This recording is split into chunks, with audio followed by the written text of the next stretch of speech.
Hello बच्चों, नमस्कार। कल हमने ज्ञान एवं पाठ्यक्रम में जो विद्यालय में भौतिक संसाधनों वाला टॉपिक किया था, जिसमें हमने संसाधन क्या होते हैं उसके बारे में जिक्र किया था। री प्लस सोर्स जो होता है पुनः को तो होती है, वो अपना संसाधन माना गया है। अब आता है कि जो ये भौतिक संसाधन है उनका क्या महत्व है। ये भौतिक संसाधन जो है वो दो प्रकार के होते हैं। पहला तो होता है मानवीय संसाधन।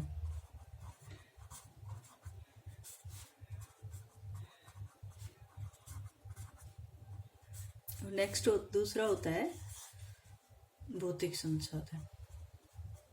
तो हमें भौतिक संसाधन के ऊपर बातें कर रहे थे।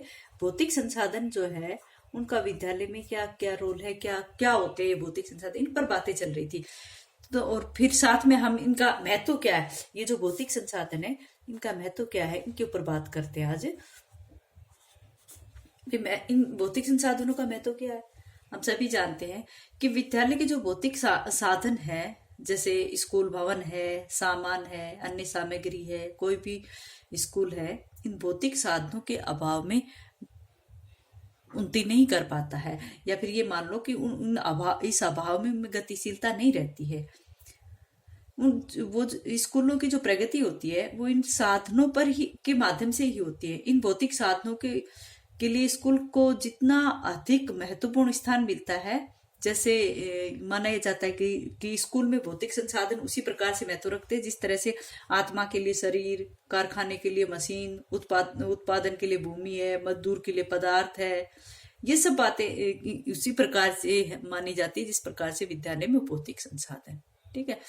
और हम अगर बात करें तो जैसे उदाहरण के तौर पे हम कहें कि भाई कोई मजदूर है, वो बिना किसी भौतिक साधनों के कार्य नहीं कर सकता। कोई भी मजदूर किसी भी सुविधा के बगैर वो बेचारा काम नहीं कर सकता। इसलिए जो अपना एक अच्छा संस्था प्रदान होता है वो भी चाहे कितनी ही अनुभवी अध्यापकों को ले आए, लेकिन तब तक उसका कार्य विधिवत नहीं चलेगा जब तक वो अपने विद्यालय में अन्य सुविधाएं नहीं कर लेता, उचित साधनों का प्रबंध नहीं कर लेता है। इसलिए विद्यालय के लिए भौतिक साधनों का बहुत अधिक महत्व है, भौतिक संसाधनों का। जैसे जब तक छात्रों के लिए उचित आवास का प्रबंध नहीं होगा तब तक वे अध्यापकों से कुछ अधिक प्राप्त नहीं कर पाएंगे। सारी जो सुविधाएं होंगी तभी बच्चा जो अनुभवी अध्यापक है या अच्छा संस्था प्रधान है उससे कुछ फायदा उठा सकता है, नहीं तो नहीं। जैसे हम उदाहरण पे कहें कि अगर क्रीड़ा स्थल न है तो हम स्वास्थ्य से संबंधित बातें या उनसे स्वास्थ्य से संबंधित ज्ञान बच्चों को नहीं करा सकते, नहीं वैसे दे सकते, न प्रैक्टिकल रूप से करवा सकते हैं। ठीक है। तो ये सब चीजें विद्यालय के लिए बहुत ही जरूरी है। हमने कई बार ऐसा भी देखा है कि कई बार बच्चे जो है जो अंधकारपूर्ण कमरे होते हैं उनमें उनको पढ़ाया जाता है, बिना टाट पे पट्टी के उनको बैठा दिया जाता है बरामदों में। और कई बार गर्मियों में तो बच्चों को पेड़ों के नीचे भी क्लासें ली जाती। तो इन सब दयनीय स्थिति को देख कर ये लगता है कि इस प्रकार की जो दुखदायक बातें हैं वो विद्यालयों के लिए बहुत ही हानिकारक है। उसमें बच्चों को जो शिक्षा देने का जो उद्देश्य है वो पूर्ण कर पाने में कठिनाई होती है। इसलिए इन सब चीजों की सुविधाएं बालकों को देनी चाहिए। और इन सभी के लिए ही आपने जो ये टॉपिक है भौतिक साधनों के लिए, इसका यही उद्देश्य है कि हमें विद्यालयों में इन भौतिक साधनों के प्रति ध्यान आकर्षित करवाना चाहिए। यह हमारा सबसे पहला कर्तव्य बनता है विद्यालयों के अंतर्गत। ठीक है। तो ये सारी बातें इसके अंतर्गत आती हैं। जैसे अगर महत्व को प्रदर्शित करें तो हम एक यहाँ पर लेते कि जो विद्यालय होते हैं उनमें कौन कौन सी सुविधाएं होनी चाहिए। जैसे आदर्श विद्यालय है,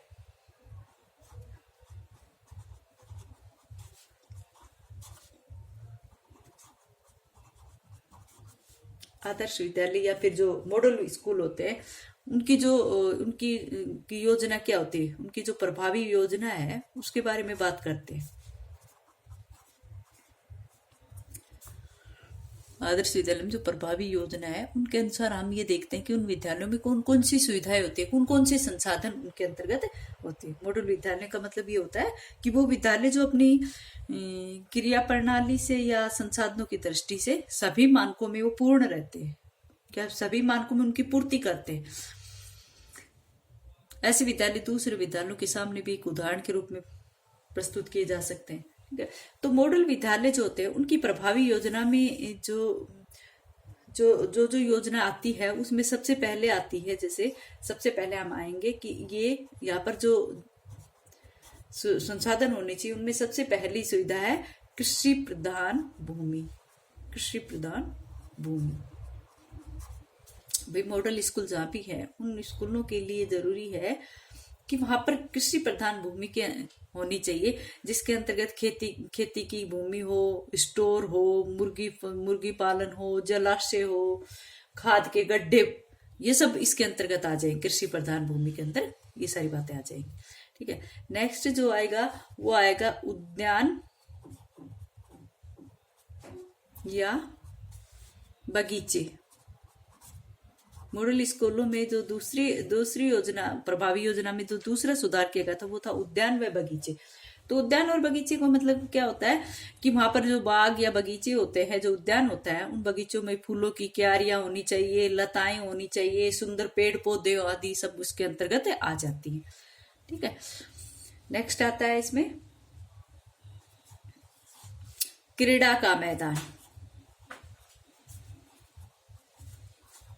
क्रीड़ा का मैदान यानी कि किसी भी प्रकार का जो खेल खेलते हैं तो बच्चे, उनके लिए खेल के मैदान, जैसे विभिन्न प्रकार के वहां पर वो ग्राउंड बना दिए जाते हैं, जैसे हॉकी का, फुटबॉल का, वॉलीबॉल का, क्रिकेट आदि का, कबड्डी का, सबका पृथक पृथक प्रबंध होना चाहिए। तो क्रीड़ा का मैदान इस प्रकार से होना चाहिए।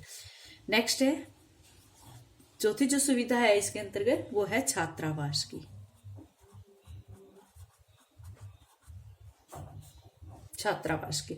छात्रावास से मतलब कि प्रत्येक विद्यालय, जो आदर्श मॉडल स्कूल है उसमें दूर के बच्चे भी होते हैं, पास के भी बच्चे होते हैं। कुछ बच्चों का किसी कारण से उस विद्यालय तक पहुंचने में दिक्कत होती है, उस तरह के बच्चे जो है वो छात्रावास में ही रहकर अध्ययन करते हैं, इसलिए छात्रावास की सुविधा भी उनके अंतर्गत होनी चाहिए। नेक्स्ट है अध्यापक वर्ग के लिए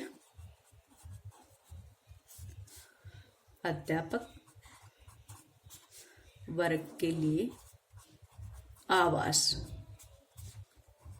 अध्यापक वर्ग के लिए आवास यानी कि अध्यापक वर्ग में इसमें जैसे संस्था प्रधान भी हो सकता है, अन्य अध्यापक भी हो सकते हैं, अन्य कार्यकर्ता भी हो सकते हैं। ठीक है, लिपिक वगैरह, चपरासी वगैरह, अन्य जो भिन्न व्यक्ति होते हैं उनके लिए आवास का प्रबंध यहाँ पर होना चाहिए अध्यापक वर्ग के लिए। नेक्स्ट जो है वो इसमें है बाह्य आवास।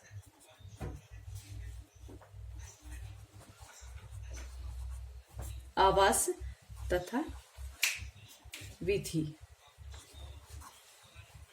बाह्य आवास और तथा विधि में का मतलब यहाँ पर क्या होता है कि यहाँ पर जैसे एक तो अध्यापक वर्ग के लिए होता है, इसमें अध्यापक वर्ग में क्या आवास में जैसे संस्था प्रधान रहता है, अध्यापक रहते हैं या अन्य कार्यकर्ता है, जैसे कार्यकर्ता वगैरह इसके अंदर रहते।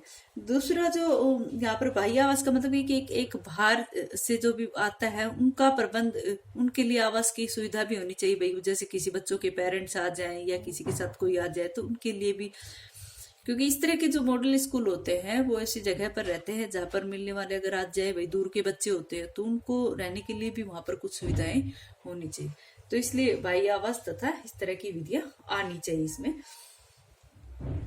इनके अलावा भी कुछ भाग इसमें जो विभिन्न भाग हैं वो भी आते हैं। जो विभिन्न भाग हैं उनमें क्या क्या आता है, जो विविध है विभिन्न भाग जो हैं उसमें जैसे जलाशय है,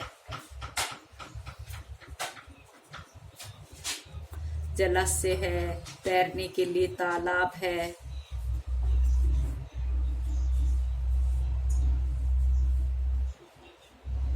के लिए या तैरने का तालाब है, या फिर जैसे गैस प्लांट है,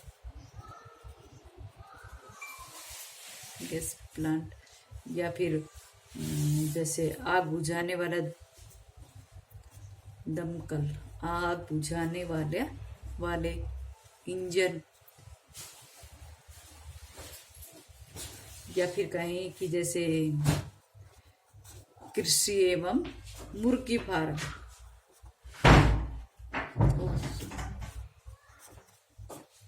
मुर्गी पालन, ठीक है। साइकिल स्टैंड है, साइकिल स्टैंड, जलपान गृह, जलपान गृह है, जैसे जलपान गृह है, इसको जैसे भोजनालय बोल दो चाहे। तो इस तरह की सुविधाएं यहाँ पर होनी चाहिए। व्यायाम शाला हो, व्यायाम शाला, किस विभिन्न जो ये अन्य भाग भी इसमें आदर्श या मॉडल स्कूल के अंतर्गत आते हैं, यानी कि जैसे कृषि प्रधान हो, उद्यान या बगीचे हो, क्रीड़ा का मैदान हो, छात्रावास हो, ये सारी चीजें जैसे इन सब के मॉडल स्कूलों के अंतर्गत ये सारी सुविधाएं आती है। और विभिन्न भागों में ये सारे जलाशय, तैरने का तालाब, गैस प्लांट, आग बुझाने वाले इंजन, कृषि, मुर्गी पालन, साइकिल स्टैंड, जलपान गृह, ठीक है। अच्छा बच्चों, आज इतना ही।